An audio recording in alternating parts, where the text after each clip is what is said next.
Welcome to Altitude Zero, where we dive deep into real aviation case studies, pilot decisions, and the stories behind the most critical moments in the sky. If you love aviation breakdowns, make sure you stay with me till the end. Now let's begin. UPS Flight 2354 was supposed to be a routine cargo flight across Texas, a simple trip for two highly experienced pilots who had flown routes far more complex than this one. But on this night, a chain of small misjudgments, miscommunication, and rapidly worsening weather conditions would create a scenario that neither pilot could fully escape from. What happened inside that cockpit in the final minutes has now become a lesson taught around the world in aviation safety courses and crew resource management training.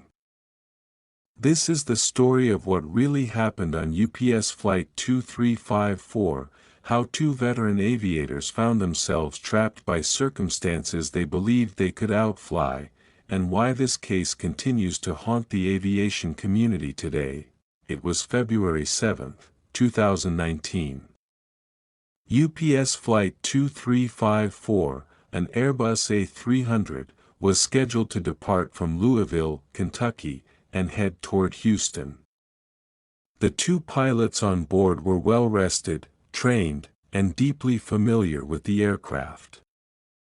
They weren't carrying passengers, only cargo, and the route was straightforward. But as the crew prepared for the arrival into Houston, weather at the airport began to deteriorate far faster than expected. Low clouds, rapidly falling visibility, and heavy fog were beginning to engulf the region. Controllers began spacing aircraft farther apart. Pilots approaching Houston started reporting that the visibility on approach was right at minimums, and some even diverted. Before we go deeper, if you're enjoying this detailed aviation breakdown, take a second to subscribe to Altitude Zero. Your support helps me bring more real crash analyses and cockpit case studies every day. The crew of Flight 2354 received an instruction from Air Traffic Control: hold. They were placed in a holding pattern while the weather steadily worsened below. Holding is normal, but pilots must always balance holding time with fuel remaining. They had enough fuel at first, but the longer they held, the more complicated their situation became. About 20 minutes into the hold, ATC called the crew and told them there might be a long delay for approach clearance due to fog and traffic saturation. This is where many flights decided to divert. But the crew of UPS 2354 still believed Houston was achievable. The captain and first officer discussed fuel and possible alternates. Their alternate was College Station.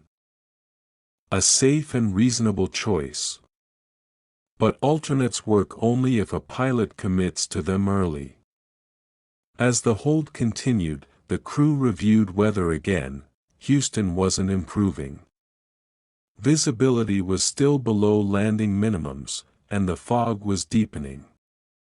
But pilots often try one approach, hoping for a tiny break in the weather, especially when the airport is close. This mindset has played a role in many accidents. UPS 2354's crew requested approach clearance once the runway became available, and controllers cleared them. By the time the aircraft left the holding pattern and began descending, the weather had reached its worst point of the night. The approach lights were invisible behind the fog. And even with the runway right in front of them on instruments, they could not visually confirm it. When they reached minimums, they still didn't see the runway. They executed a missed approach, climbing back into the fog. Now low on fuel and with no guarantee of conditions improving, the captain made the decision to divert to College Station. This was the right decision, just a few miles too late. As the aircraft climbed out and headed toward the alternate, the crew realized that their remaining fuel margin was thinner than they expected. They informed ATC that they were diverting immediately. Controllers cleared them direct to the airport. But the diversion required flying through another layer of weather, and the pilots were under enormous time pressure. The stress of the situation, combined with input overload, began to degrade cockpit communication. They were now flying a rushed approach into College Station with limited time to set up the aircraft properly. When pilots rush, mistakes multiply. The first officer attempted to load the approach procedure into the FMS, but there were issues syncing navigation modes with the descent profiles they needed.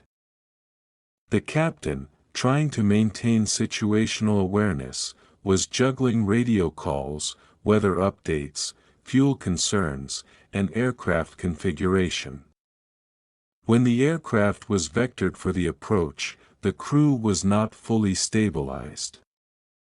The descent rate increased beyond acceptable limits, and the workload inside the cockpit skyrocketed. As they descended through the final 1,000 feet, the aircraft was slightly off the approach path and coming down faster than recommended. The captain attempted to correct, but they were fighting both time and energy management. Just seconds before impact, the ground proximity warning system began to alert. Sink rate. Pull up. But at low altitude, high workload, and minimal time, recovery windows shrink rapidly. The aircraft struck the ground short of the runway, skidding into the terrain. The impact forces were severe but survivable in some circumstances, yet the aircraft carried large quantities of fuel, and the crash sequence ruptured tanks that ignited instantly. The fire spread rapidly and devastated the cockpit area. Both pilots lost their lives within moments of impact. Investigators later concluded that UPS Flight 2354 crashed due to an unstabilized approach during a rush diversion attempt following a missed approach in poor weather at the primary destination. But behind this simple explanation is a deeper truth, one about pilot psychology, decision-making pressure, weather deterioration, and the quiet power of incremental mistakes. This accident taught critical lessons, that diversions should be made early, not after the situation becomes urgent, that pilots must treat fuel margins as sacred, that holding patterns in deteriorating weather demand continuous reassessment, and that rushing any approach is dangerous, especially at night and in poor visibility. It's a case that reminds pilots worldwide that even experienced crews, flying a familiar aircraft into a familiar airport, can be overwhelmed by circumstances if they fail to break the chain of small decisions leading toward danger. Today, the story of UPS 2354 is used to teach pilots what invisible pressure looks like in real time. How weather slowly traps flights. How confidence can delay caution. How communication becomes stressed under time pressure. And how the smallest delays, just a few minutes of hesitation, can be the difference between a safe landing and a fatal outcome. The legacy of the pilots on board lives on not only through the investigation but through every classroom where their experience helps prevent another crew from repeating the same tragic sequence. Thank you for watching this deep analysis on Altitude Zero. If you enjoyed this case study and want more real cockpit stories, crash breakdowns, and aviation mysteries, make sure you hit the subscribe button, like the video, and turn on the bell icon so you never miss an episode. This is Altitude Zero, signing off. Stay safe, stay curious, and always respect the skies.